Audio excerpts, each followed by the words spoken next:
Hey bud, how are you doing? Welcome to Herp Corner. Here we are in Montañas de Santiago de Cuba, where we'll be talking about Geckito Cubano. That name, by the way, isn't actually a recognized common name for them.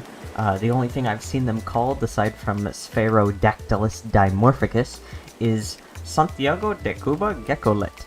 But that's a bit of a mouthful. So I propose the common name Geckito Cubano, which is little gecko from Cuba in Spanish. Cute, right? Yes, and much more convenient to say for me. But also, I've seen the name yellow-tailed dwarf gecko thrown around, but I'm not so much a fan. It just sounds so generic for these guys. It doesn't suit them at all. Well, I mean, it kind of does, technically, physically, but they deserve better. Also, it's way too long. I mean, common names are supposed to make it easier for us to mention them in conversation, but that's like a whole 22 letters. At that point, might as well just say Sphaerodactylus D, a whopping 17 letters. No. Geckito Cubano. Much more personality in that one. But I'm getting ahead of myself. What are these little people about anyway? The first thing you'll probably notice when looking at these men is the duality of the males versus females. Appearance-wise. I mean, as far as their political views go, I have no idea. They're the mallards of geckos. Check this out. Male. Female. Male. Female. Isn't it awesome when dudes like this are just so blatantly sexually dimorphic? I mean, look at how easy it is. Look at this lineup of the guys, right? If you took a minute, you could probably figure out which one's got hemipeans and which one's got vagines. And now look at this. These are Halmahera blue-tongued skinks.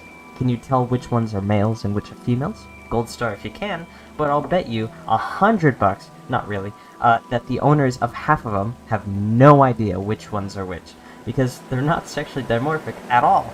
Sad. But anyway, the bright, extravagant coloration in the male's pattern likely evolved as a means of what is known as intraspecific communication. Which basically means that the males evolve their colors because it helps females spot them as males easier.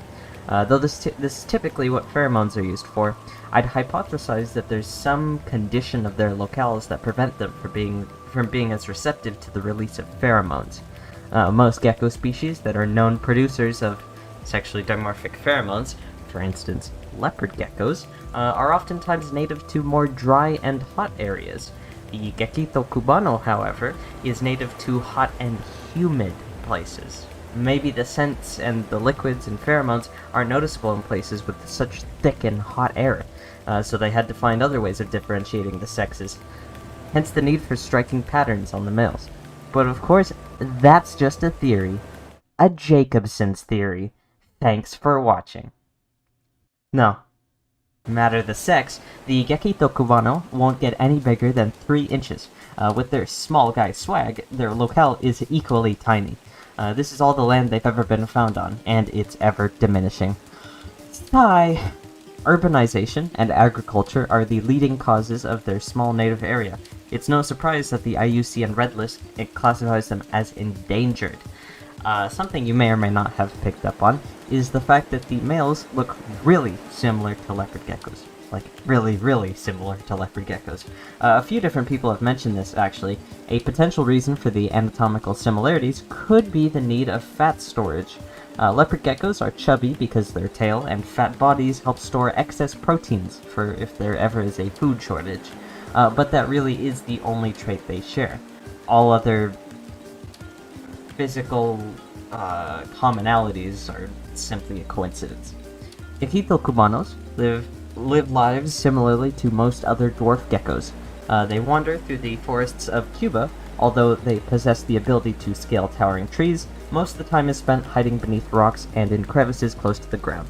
Judging by their relatively small hands and feet relative to their body, it's likely that they evolved that way to better scale thin surfaces such as brush and twigs, alternatively to thicker pieces of terrain.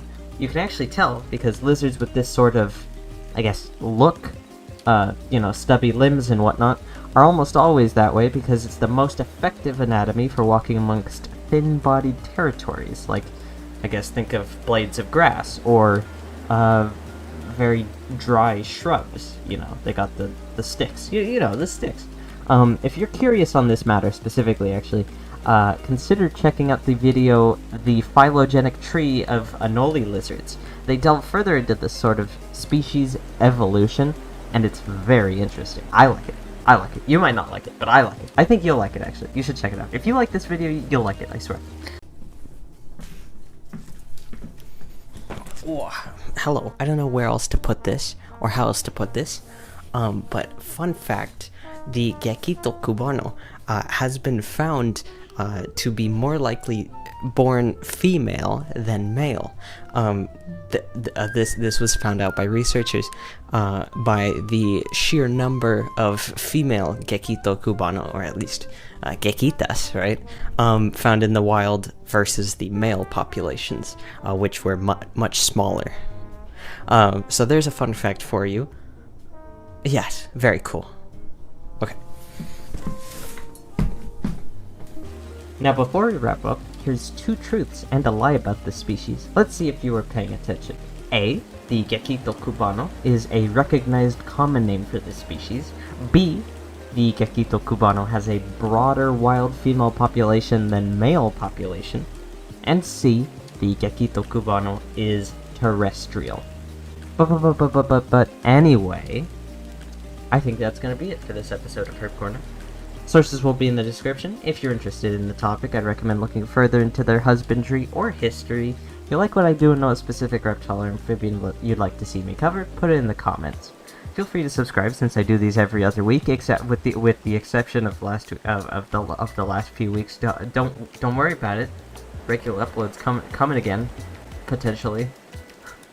I swear I usually do once every other week, or yeah, once every. Like the video to support the channel. Have a good evening, morning, or afternoon. Thank you for listening, watching, whatever.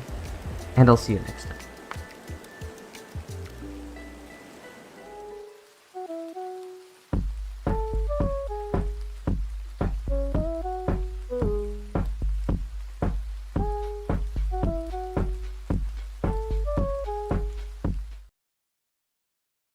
Psst.